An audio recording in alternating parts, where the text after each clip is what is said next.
My number one rule since high school has been no lovemaking before the third date, and I broke that rule with a handicapped guy, and now my best friend is pissed and grossed out because she thinks I have some weird kind of type. So I am 28, and my childhood best friend who we'll call Jess is also 28. To put it simply, I don't think I'm any kind of prude, I just don't really feel comfortable with casual lovemaking, never have. My best friend knows this and has teased me about it lightly in the past. She's been in a long-term relationship for the last 3 years. I've mostly been single while working on my degree and starting my career. Jess lives in another state with her boyfriend, so we don't hang out much anymore. So about a month ago I had a first date with a guy I'd been talking to for a bit, thought it was going places, but he gave a weird vibe on the date and I cut and ran early.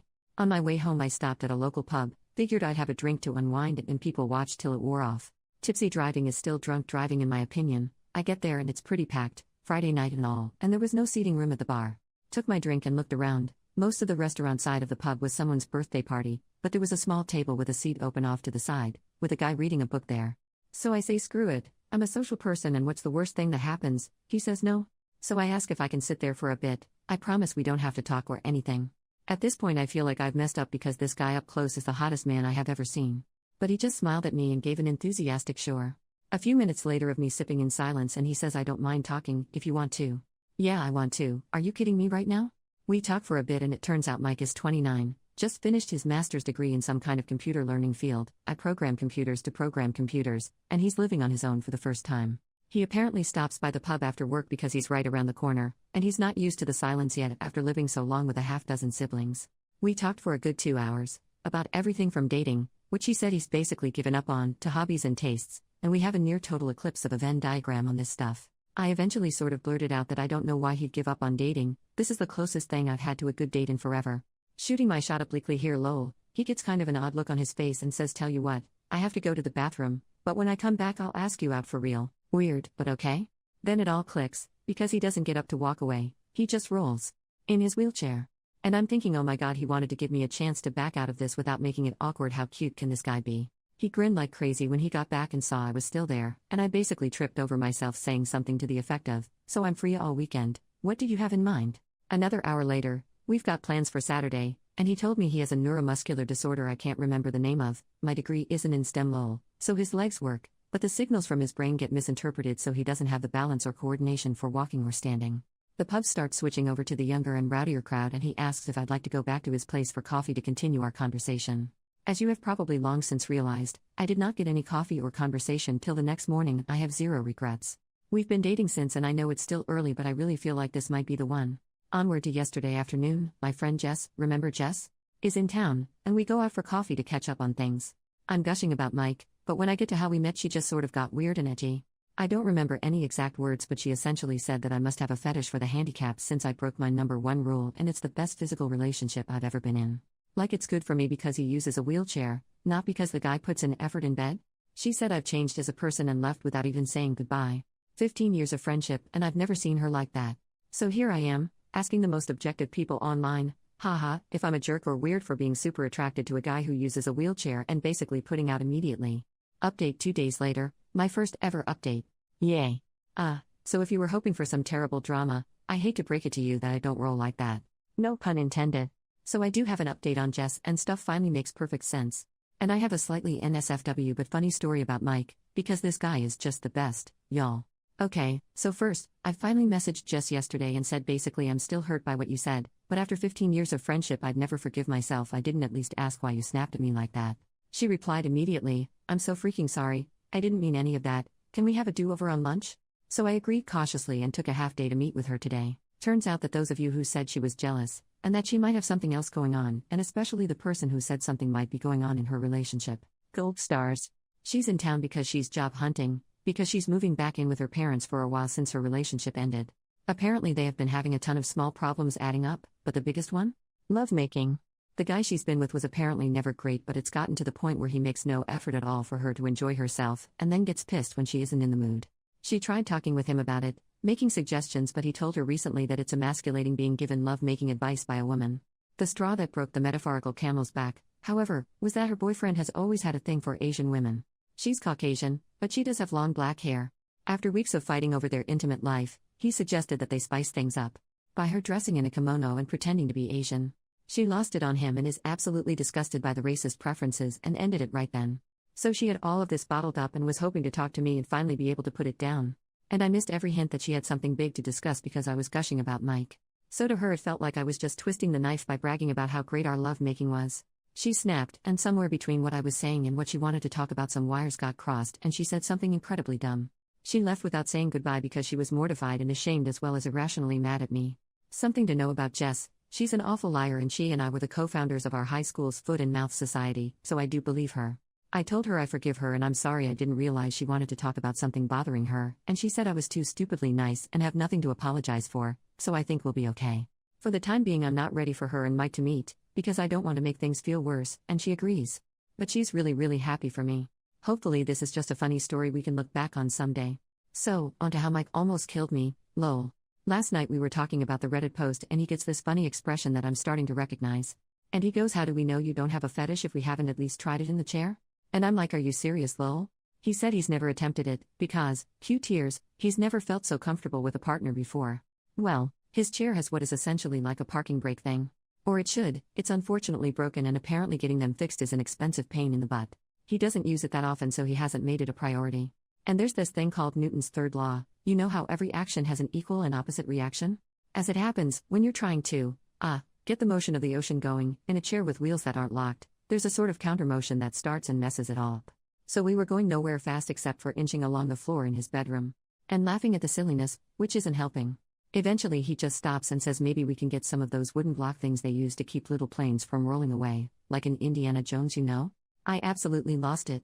Like laughing so hard I'm in tears, he's giggling half at the situation and half at my reaction, and everything just keeps setting me off again. Finally I get it under control, doing some deep breathing exercises and stuff, and I look at him again. And he pulls the straightest face he can, and says, for the love of God, golly. This sure is uncomfortable. Folks, if I had asthma I would have died right there. I laughed so hard I think I pulled a rib. Like wheezing and not even laughing anymore so much as weeping and making this awful hey noise when I could catch my breath. While he's laughing and rubbing my back and saying he's sorry, he couldn't resist. So yeah, confirmed, no fetish here, and this magnificent bastard's comedic timing might actually kill me. I doubt I'll update again, because there's really nothing I can see needing to share given everything sort of worked out.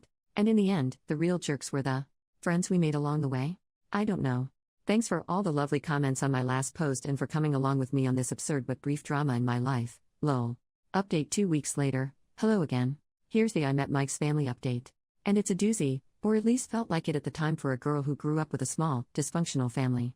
So first up, you know what people, at least me, don't think about when dating a guy who's always sitting? Height. I know he's taller than me because we cuddle a lot, and he's taller sitting on the couch, but I didn't really get it. So we drive up Friday night after work, actually south and west, lol, but to my brain it's always up, in his vehicle, which is modified to be driven entirely using his hands. Neat, right? He's a really good driver too. One more green flag. We get to the house, and it's huge you guys, lol, like not a mansion, just kind of a sprawling one-floor rancher. Real estate was wild back in the day. Anyway we get out, and I meet his mom. I'd like to point out I am no slouch, I'm 5'7". His mom is towering over me. But she was the nicest lady ever. We go inside and I meet his dad, who funny enough is apparently the only short one in this family, and his youngest sister, who is living there with his 1-year-old niece. She gets up to hug me and she is also really tall. It's already a bit late then, so we eat and head to bed. I get to see his cute room from when he was a teenager, and I casually ask, hey, so I don't know how this works and stuff, but how tall are you? And Mike is all I'd to know, like a bit over 6 feet 4 inches? Been a while since I checked. A bit over 6 feet 4 inches. So, is everyone in your family tall? Kinda. We met the Nordic basketball team he calls a family properly the next day. Actually they're Irish, but they're blonde and tall so it conveys the idea better. The only one of reasonable height, and still taller than me, was his oldest sister, lol. They are also loud. Like not really shouting or anything usually, just, very present. Mike is a lot different around them, but in the cutest way, like he just beams all the time and you can see how happy he is to be home. One of his brothers put him in a headlock and gave him a dang noogie as a greeting, and got elbowed in the side for it, and all of them laughing. And his mom smacked one of his brothers with a rolled-up magazine for putting his feet on the table. More laughing. Just intimidating but in the happiest way imaginable. I'll admit I was a little shut down for a bit, but Mike kept checking in with me to make sure I was okay, and they were all really nice, so I got into the spirit after a bit. I mentioned this in another comment, but Mike has a special sports wheelchair he uses for, well, sports. And he and his siblings play basketball. And he is good. Apart from just having a hell of an arm, he's quick as hell. And this magnificent bastard that I love will absolutely, purposefully, gleefully run someone's toes over. He aims for it. They all have this yank back the foot maneuver that's hysterical to watch. So it was this crazy day of loud people playing and having a blast, nieces and nephews running around, and just noise. My ears are still ringing. The food was catered in advance because his mom had 7 babies. All I make on Mother's Day is margaritas. They also have a pool. It's a bit chilly still, but the pool is heated, so we actually all got to swim, which was a lot of fun because I got to show off that I too am athletic. I can do a backward somersault off a diving board. Yeah. I'm a real catch lol. They at least pretended to be impressed. We all stayed up late drinking and complaining that it was too overcast to see the aurora, and I had the worst hangover I've had in a while on Sunday. We slept in a bit late, and then joined Mike's family for the barbecue part of the barbecue weekend. His dad can grill people. And he's fast, food coming off the grill at lightning speed. I asked Mike about it and he laughed and said there was 7 of us to feed. Ever see a nest of baby birds? He had practice. Which, fair enough. I don't have much experience with babies, but I got to hold his youngest niece, the one living at home with his sis until her husband gets back from deployment, and we had a light talk about kids in the future. I told him that I never put much thought into it, but if they were going to grow up in a happy home like his and not how I grew up, I'm pretty sure I'd be open to having them with him someday. But later, I need him all to myself for a while first. He seemed really happy about that, which makes me feel all goofy and happy. I'm sappy.